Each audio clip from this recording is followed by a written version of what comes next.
Gak enak ya Bi, makanan Umi. Masakan Umi. Makanan sama sih kalau enak. Bismillah.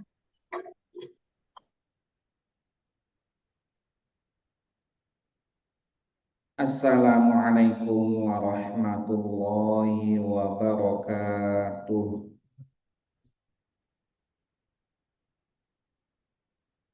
Bismillahirrahmanirrahim. Alhamdulillahirabbil alamin. Wa bihi nasta'in ala umuri dunya waddin. Wassalatu wassalamu ala asyrafil anbiya wal mursalin. Sayyidina wa maulana Muhammadin wa ala alihi wa ashabihi ajma'in. Wala hawla wala quwwata illa billahil aliyyil azim. Subhanaka la ilma lana illa ma 'allamtana innaka antal alimul hakim. Allahumma anfa'na bima 'allamtana wa 'allimna ma yanfa'una wa zidna 'ilman nafi'an. Amin ya rabbal alamin. Bapak Ibu hadirin wal hadirat rahimakumullah. Alhamdulillah, puji syukur kita panjatkan ke hadirat Allah Subhanahu wa taala atas segala karunia nikmat-Nya. Shalawat dan salam semoga senantiasa terlimpah kepada junjungan kita Nabi besar Muhammad sallallahu alaihi wasallam, kepada keluarganya, sahabat-sahabatnya dan para pengikutnya yang senantiasa mengikuti sunnah-sunnahnya sampai hari kiamat. Bapak Ibu hadirin wal hadirat rahimakumullah. Alhamdulillah, pada malam hari ini kita diperkenankan oleh Allah Subhanahu wa taala untuk melanjutkan kajian kitab Riyadhus Shalihin.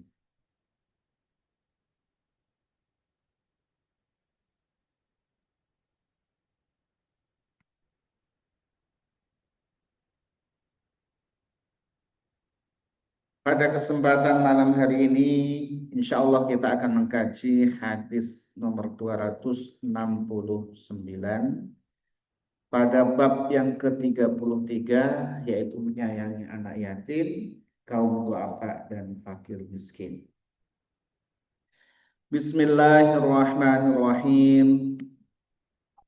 Qala al-muallif rahimahullahu ta'ala wa nafa'ana bihi wa bi'ulumihi fid dharain amin.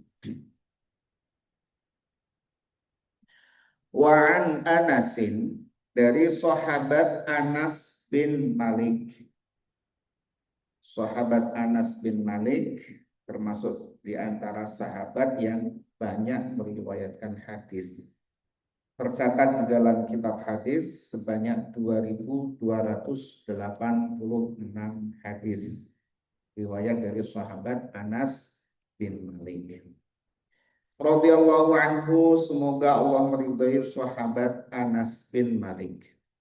Anin Nabi sallallahu alaihi wasallam, dari Nabi Muhammad sallallahu alaihi wasallam, qala, beliau bersabda,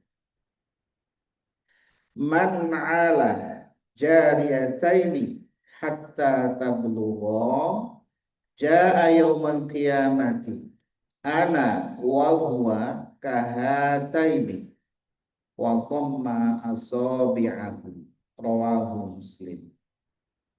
Man, siapa saja, tentunya adalah kaum muslimin, ala, yang dia merawat, menjaga, memelihara, jariyataini, dua anak perempuan.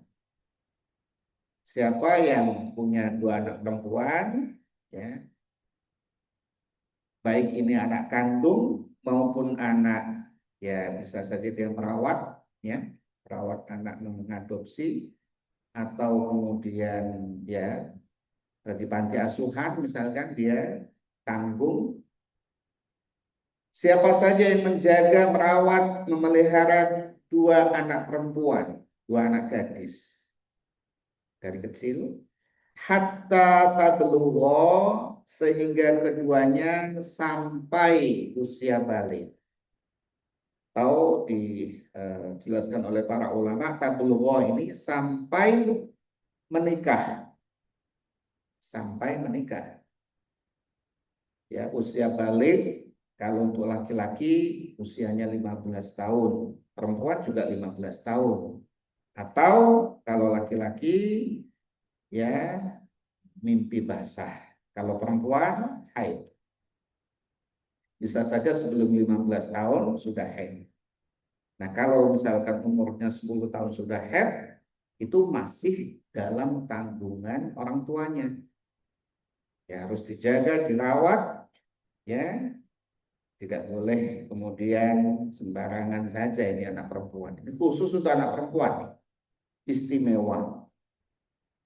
Siapa yang bisa menjaga dua anak perempuan, ya, dari mulai hidupnya, kebutuhan pokoknya, sandang, pangan, papan, pendidikan, termasuk di situ sampai dia menikah keduanya, jaa yaumal qiyamati, maka orang tadi itu akan datang pada hari kiamat, aku Nabi Muhammad Shallallahu Alaihi Wasallam, wa huwa, dan dia orang yang merawat kedua anak perempuan, ya, kahata ini nanti di hari kiamat akan dekat seperti ini. Beliau waton ma'asafi'ahu, beliau mengumpulkan jari-jarinya seperti dua jari ini yang dikumpulkan, artinya adalah dekat.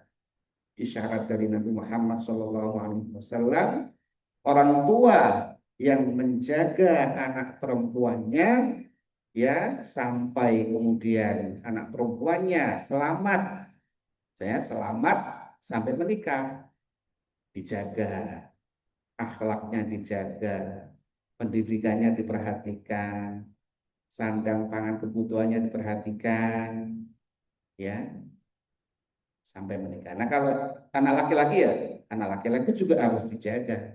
Tapi menjaga anak perempuan ini lebih ya, effortnya lebih gitu ya.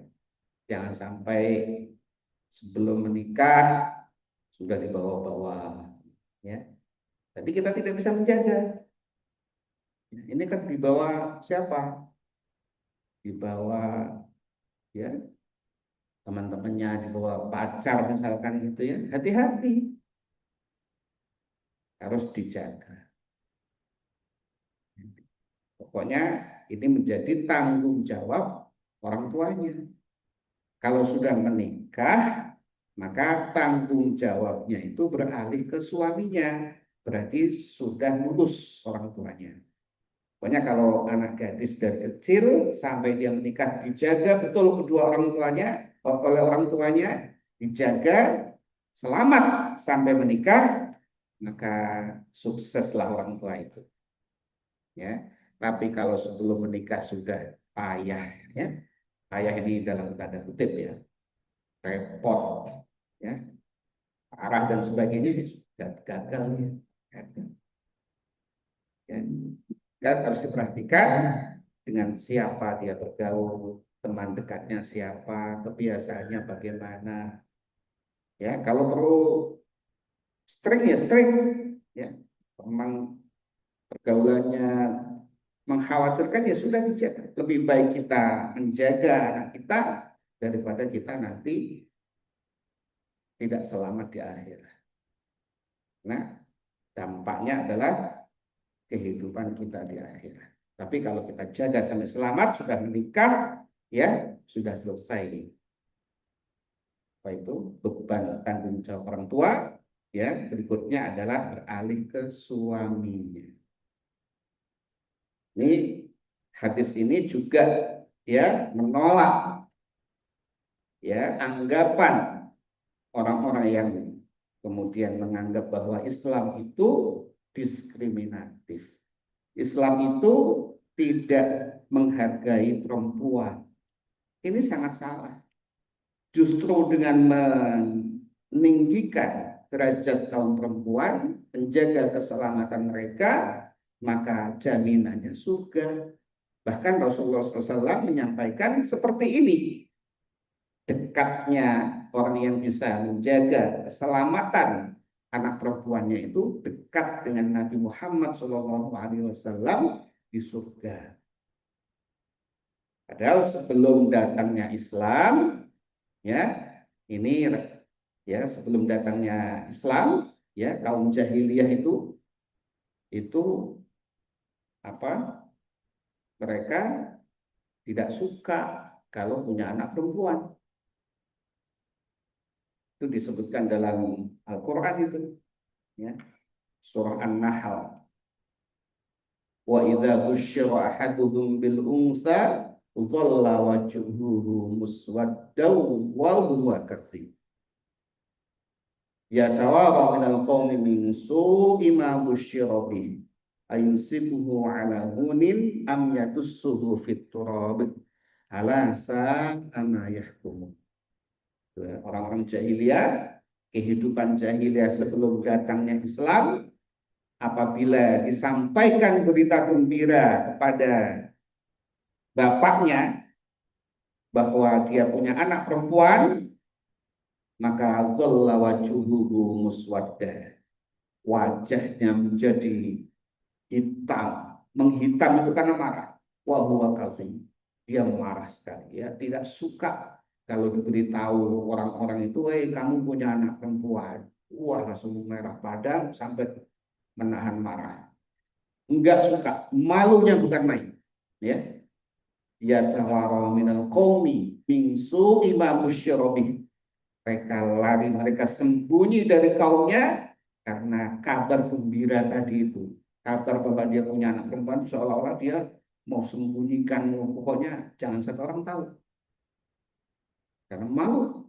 Yang kalau punya anak laki-laki bangga. Nah, itu kan diskriminasi. Ayumsikuhu ala hunin. Apakah dia mau memeliharanya dengan kondisi hina? Ya, memelihara anak perempuan itu hina. Ya, masa jahiliyah sebelum datangnya Islam. Am yadussuhu fit turab. Pilihannya memelihara anak perempuan dengan hina atau memendam, menguburkannya hidup-hidup. Itu dulu tuh. Alasa amayahum, ya. Alangkah buruknya apa yang mereka tetapkan itu. Maka dengan datangnya Islam, ini sabda Nabi. Barang siapa memelihara anak perempuan sampai menikah. Itu artinya apa? Dijaga. Bukan hanya menjaga kebutuhan fisiknya saja, tapi pendidikannya juga diperhatikan. Akhlaknya juga diperhatikan. Pergaulannya juga diperhatikan. Sampai dia menemukan suaminya yang baik, yaitu tugas bapak ini, utamanya ini adalah mengantarkan anak perempuannya mendapatkan jodoh atau suami yang baik. Maka diserah terimakan tanggung jawabnya. Selesai, surga, jaminan itu. Jadi ini adalah Islam menghapuskan diskriminasi atas kaum perempuan. Mengangkat derajatnya setinggi-tingginya.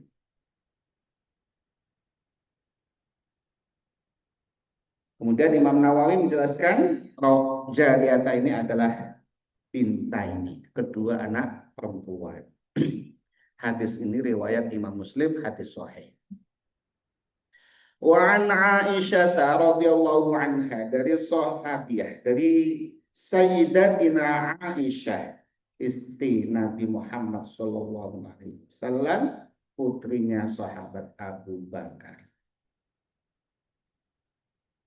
Beliau meriwayatkan hadis sebanyak 2.210 hadis, selisih sekitar 76 hadis dari sahabat Anas bin Malik.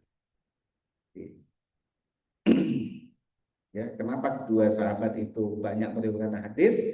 Ya karena kedua sahabat tadi, sahabat Anas dan Sayyidatina Aisyah, itu dekat dengan Nabi.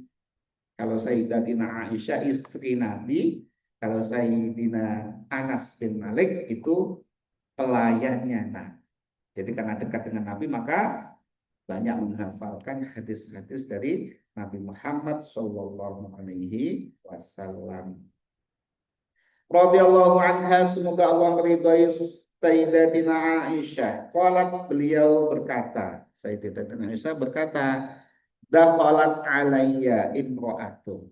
Pada suatu ketika ada seorang perempuan yang bertamu kepadaku, datang kepadaku, wa ma'aha, dan beserta perempuan tadi itu ibnatani lah, dua anak perempuan, ya, dia membawa dua anak perempuan, ya, datang minta, tas'alu falam tajid indi syai'an, dia meminta, maksudnya meminta sedekah, tapi ya tidak ditemukan di sisiku syai'an, sesuatu pun. Aku nggak punya apa-apa waktu itu, nggak punya apa-apa. Ketika dia minta nggak punya apa-apa, ghairu tamratin wahidatin, kecuali hanya satu butir kurma. Jadi nggak ada apa-apa. Ya, itulah kebiasaan ya keluarga Nabi Muhammad Shallallahu Alaihi Wasallam, teladan utama. Ya, teladan utama kita begitu hidupnya. Ya, artinya bukan berarti ingin ya nggak punya apa-apa, tidak, tapi dermawannya itu mengalahkan ya, keinginannya untuk menumpuk harta. Kalau ada pasti dikasih, kalau ada yang tidak pasti dikasih. Bahkan pesan khusus Nabi Muhammad SAW kepada Sayyidatina Aisyah, apabila ada seorang yang minta, maka jangan biarkan dia pergi kecuali engkau berikan, meskipun secuil kurma, bukan hanya satu butir kurma, secuilnya. Jadi kalau punya satu kurma, ya itu sampai dicuil, gitu. Jangan sampai dia tangan kosong. Itu pesan khusus Nabi kepada Sayyidatina Aisyah. Artinya kalau nggak punya apa-apa, punya hanya satu butir kurma dan engkau butuh kurma itu, maka silakan aja dicuil. Jangan dari kasih, jangan pulang dengan tangan kosong, gampang. Ya kalau punya pasti dikasih. Kalau Nabi Muhammad SAW ya diminta selalu diberi, minta diberi, minta diberi, bahkan berkali-kali diminta, minta lagi, minta lagi, diberi terus sampai minta terus, Nabi sudah habis, ya ada lagi, apa? Minta lagi. Maka Nabi merekomendasikan untuk minta kepada sahabatnya. Kamu minta ke sahabat, ya nanti bilang Nabi yang menanggung, bilang aku yang menanggung. Artinya apa? Utang gitu. Ya ini berat. Ya memang teladan utama itu teladan paripurna. Kita kan sulit meniru ya. Kalau ada yang minta, kita bilang nggak punya receh maksudnya, gitu ya. Tapi ada yang nggak rajin punya kita, tapi nggak mau ngasih. Ya, yang nggak ada receh. Tanya, nggak tega juga kalau ada yang tuh suka nyebrang-nyebrangin gitu ya. Udah stop sana, stop sini, dan kita dikasih lewat, tangan kosong, tidak ngasih apa-apa. Kasihan gitu. Dikasih, kenapa nggak ngasih? Ya kita bilang maaf, nggak ada receh. Yang merah-merah ada itu. Ya itu, tapi kita tetap meneladani Nabi. Kalau tidak 100% mengikuti Nabi, persis dengan Nabi, ya mengarah kepada Nabi. 1% itu, alhamdulillah. Jangan sampai 0%. Betul-betul nggak mau. Ya, jangan sampai 0%. Mengikuti Nabi, ya semampu kita, sekuat kemampuan kita, jangan sampai melenceng dari arahnya Nabi. 1% alhamdulillah. Ya kalau 100% itu Nabi sulit sekali. Ya. Jadi tetap kita berusaha mengikuti teladan terbaik kita, itu Nabi Muhammad Shallallahu Alaihi Wasallam. Kita lanjutkan. Fa'a'taituha, maka aku berikan satu butir kurma tadi itu kepada perempuan tadi. Iya, karena hanya satu, maka aku berikan kepadanya. Padahal dia bawa dua anak. Kemudian faqasamatha baina benataiha. Kemudian perempuan tadi membagi satu butir kurma, dibelah, kemudian diberikan kepada kedua anaknya satu-satu, separuh-separuh. Walam takul minha. Dan perempuan tadi tidak makan sedikit pun. Karena apa? Satu kurma dibagi dua, dikasih kedua anaknya, dia tidak makan apa-apa. Summa qamat, kemudian dia beranjak, fakhrajat, dan pergi. Kemudian pergi sama kedua anaknya. Aisyah sudah habis, dia punya apa-apa. Ya, kemudian pada Nabi Sallallahu Alaihi Wasallam, kemudian datang Nabi Muhammad Sallallahu Alaihi Wasallam kepada Sayyidatina Aisyah, kemudian fa'akhbartuhu, maka aku berikan ya kabar, aku ceritakan peristiwa tadi itu kepada Nabi Muhammad Sallallahu Alaihi Wasallam, bahwa ada perempuan datang bawa dua anak.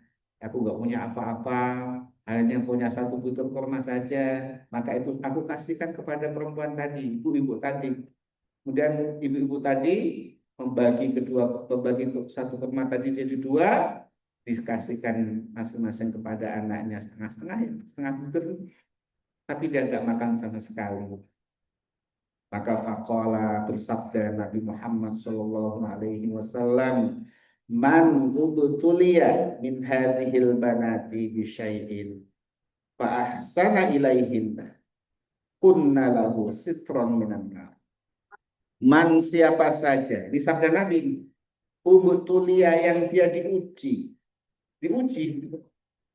min hadhil banati, seperti ujiannya, ya, seperti anak-anak tadi itu kan menguji ibunya. Ya udah hanya satu, kemudian ya minta, kan ada dikasih kepada anak. Ya, yang seperti ibu tadi diuji tadi. Fa'ahsana ilaihinna, kemudian dia berbuat baik kepada anak-anaknya, kunna lahu sitron minan nar. Maka anak-anak tadi itu, anak-anak perempuan ya, anak-anak perempuan tadi itu lahu baginya, bagi orang yang diuji dengan anak perempuan, ya, diuji sehingga dia terus berbuat baik, ya, memberi makan kan baik tadi itu. Maka anak-anaknya tadi baginya sitron, akan menjadi perisai minan nari, dari api neraka. Jadi kan, jadi berbuat baik kepada anak-anak perempuan kita, ya, buat baik, ya, sampai tadi itu dia sampai menikah, maka anak-anak perempuan itu nanti akan menjadi perisai dari api neraka. Kalau perisai dari api neraka, maka tentunya dia akan mendapatkan surga. Orang yang selamat dari neraka, ya pasti masuk surga. Nggak ada lagi neraka, surga ada lagi, nggak ada. Kalau selamat dari neraka, ya masuk surga. Jaminannya orang yang berbuat baik kepada anak perempuan. Ya, Masya Allah. Ini adalah wujud pembelaan Islam terhadap perempuan.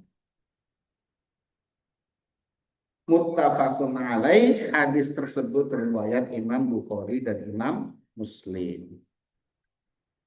Wa an Aisyah, dari Sayyidatina Aisyah radhiyallahu anha, semoga Allah meridhoi Sayyidatina Aisyah, istri kesayangan Nabi. Beliau ditinggal Nabi usianya 18 tahun. Kemudian masih hidup sampai 37 tahun berikutnya.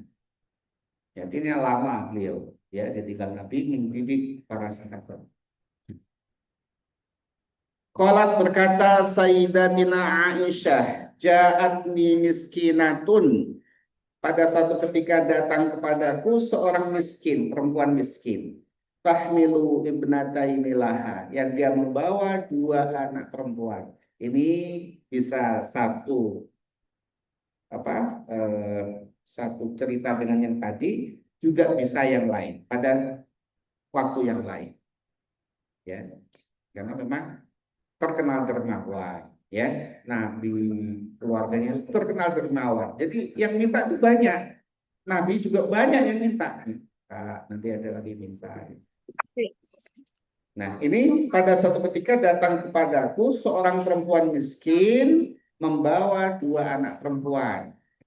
Fa'aqamtuha salasata marotin. Maka aku berikan makan kepada perempuan tadi 3 butir kurma. Fa'a'tat kulla wahidatin minhuma tamrotan.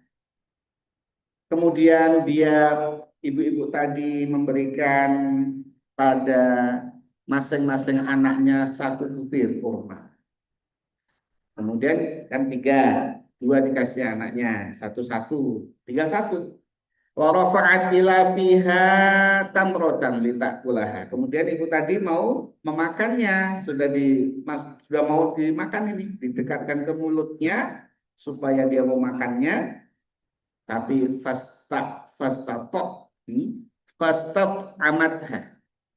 amatha, maka meminta akan kurma tadi itu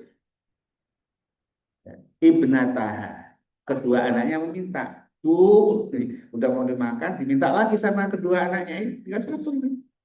2 dikasih anaknya satu-satu, 1 mau dimakan, diminta lagi sama anaknya. Kemudian karena 1 gimana nih? Fasyak kotit tamrota, maka perempuan tadi membelah kurma tadi, 1 kurma tadi, allati kanat turidu an ta'kulaha, yang 1 kurma tadi itu mau dimakannya. Ya, dibelah bainahuma untuk diberikan pada keduanya. Jadi dibelah dikasih satu-satu. Jadi anaknya dapat 1,5, ibunya nggak dapat apa-apa, nggak makan apa-apa.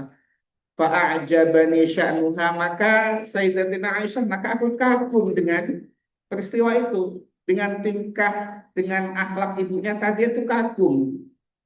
Ibunya begini ya, gitu ya. Sampai rela dia nggak makan, ngasih makan kedua anaknya.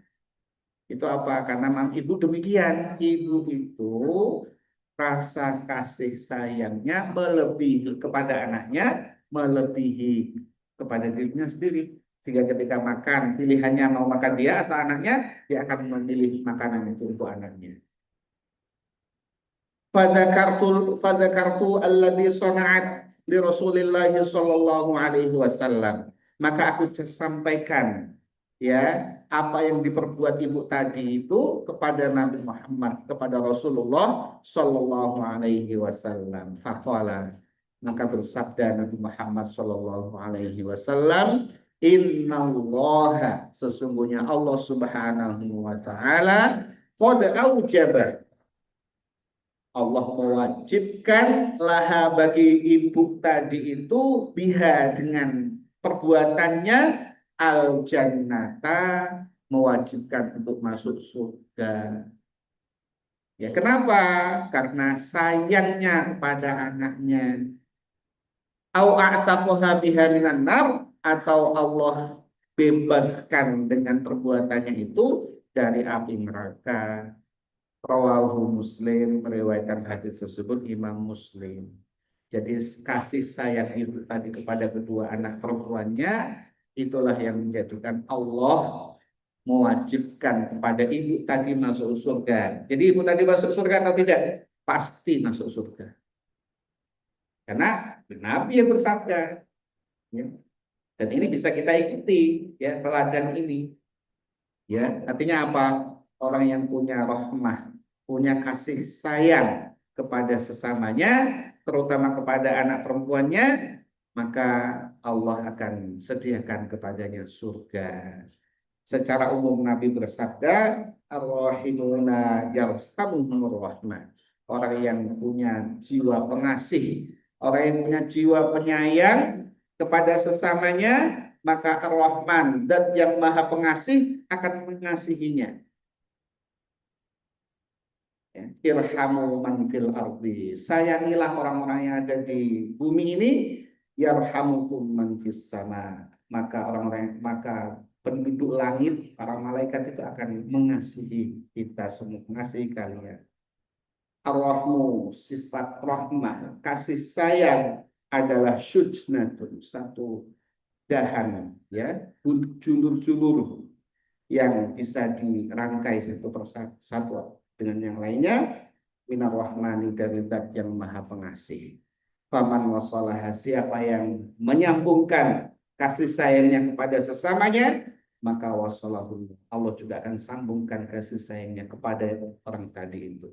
Wa man qata'aha, siapa yang memutus kasih sayang, tidak punya rasa kasih sayang, maka Allah juga akan putus kasih sayangnya kepadanya. Jadi dengan kasih sayang Allah, maka orang itu akan masuk surga. Salah satu kunci masuk surga adalah menyayangi sesama kita. Wallahu a'lam bishawab. Bapak Ibu hadirin wal hadirat rahimakumullah. Demikian kajian kitab Riyadhus Shalihin untuk malam hari ini. Semoga kita semuanya, orang tua kita, keluarga kita, anak keturunan kita senantiasa diberikan keselamatan oleh Allah Subhanahu wa taala, diberikan kesehatan, diberikan ilmu yang bermanfaat di dunia wal akhirah, diberikan rezeki yang halal dan berkah, diberikan kemudahan atas segala urusannya, senantiasa diberikan kekuatan, keistiqomahan untuk taat beribadah kepada Allah Subhanahu wa taala sampai Allah mewafatkan kita semuanya dalam kondisi yang husnul khatimah. Amin ya rabbal alamin. Mari kita tutup kajian kita ini dengan membaca doa kafaratul majelis. Bismillahirrahmanirrahim. Bismillahirrahmanirrahim. Allahumma bihamdika asyhadu an la ilaha illa anta astaghfiruka wa atubu ilaik. Wassalamualaikum warahmatullahi wabarakatuh. Waalaikumsalam Warahmatullahi wabarakatuh. Jazakumullahu khairan. semuanya.